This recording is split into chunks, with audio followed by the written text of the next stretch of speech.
매일 성경 함께 나누겠습니다. 첫 번째 문단입니다.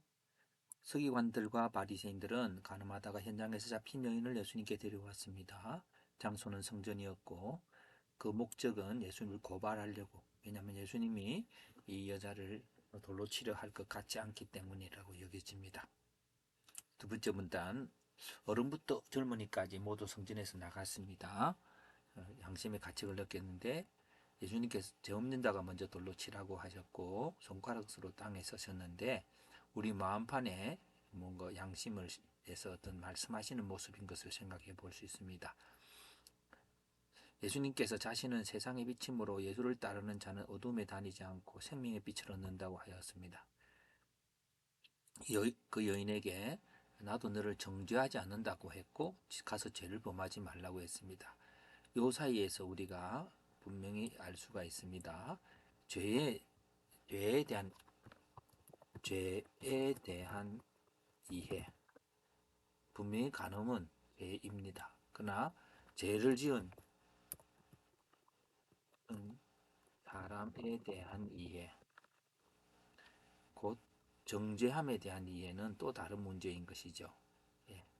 그래서 죄와 정죄함, 우리가 마치 죄를 지었으면 저 사람 나쁘다, 죄를 지었다라고 할 때 그 사이에 하나님께서 주시는 판단들이 개입되어야 한다는 것을 알게 됩니다.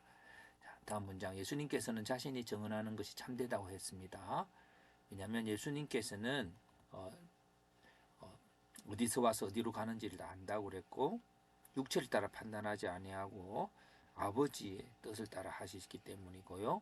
그리고 두 사람의 증인이 참되되 예수님도 하나님이시고 아버지도 하나님이시므로 그 두 분의 증인으로 참되다는 것입니다. 그래서 너희가 아버지를 모르는 것은 나를 모르는 것은 아버지를 모르기 때문이다. 예수님을 아는 자는 아버지도 알 수 있다고 말씀을 하십니다. 사람들은 예수님을 잡지 않았는데 때가 이르지 않았다고 했습니다. 한 문장입니다. 예수님께서는 가늠한 여인을 정죄하지 않았습니다. 정죄하지 않은 예수님, 정죄의 대상은 가늠한 여인이고 정죄하지 않은 이유는 다 죄인, 우리가 다 죄인이고 예수님도 판단하지 아니하며 예수님 아버지께서 죄가 없다 하심으로 정죄받지 않는 자의 태도는 예수님께 정죄하지 않으시고 죄를 범하지 않아야 합니다. 결국 죄에 대한 죄 자체가 없는 것이 아닙니다.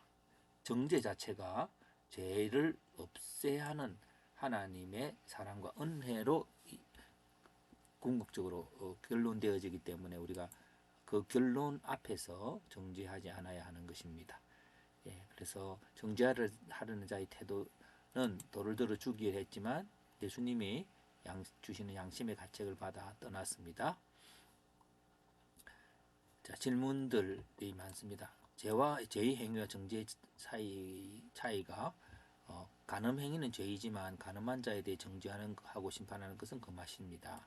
그래서 오늘의 주제는 판단의 문제입니다. 예, 죄가 어떤 것이 죄냐 아니가 아니라 그것을 어떻게 판단하느냐. 그러면서 우리는 어디서 와서 어디로 가는지 모르는 과정들, 우리 특별히 육체를 가진 아담의 후손으로서 원죄를 갖고 죄인으로 태어났습니다. 그러나 하나님 은혜로 용서받았던 이 과정들이 속에서 우리가 세상을 바라보아야 할 것입니다. 예. 그래서 적용은 세상에 죄를 지었다고 여겨지는 많은 사람들과 사건들이 있습니다. 그 속에서 아버지의 뜻을 따라 성령의 빛을 받아 그들을 통해 하나님의 은혜와 구원이 이루어질 것을 믿는 자가 되어야 합니다. 율법이 주는 강한 저주의 힘에 사로잡히지 말고 구원에 대한 소망을 가지고 이겨야 합니다.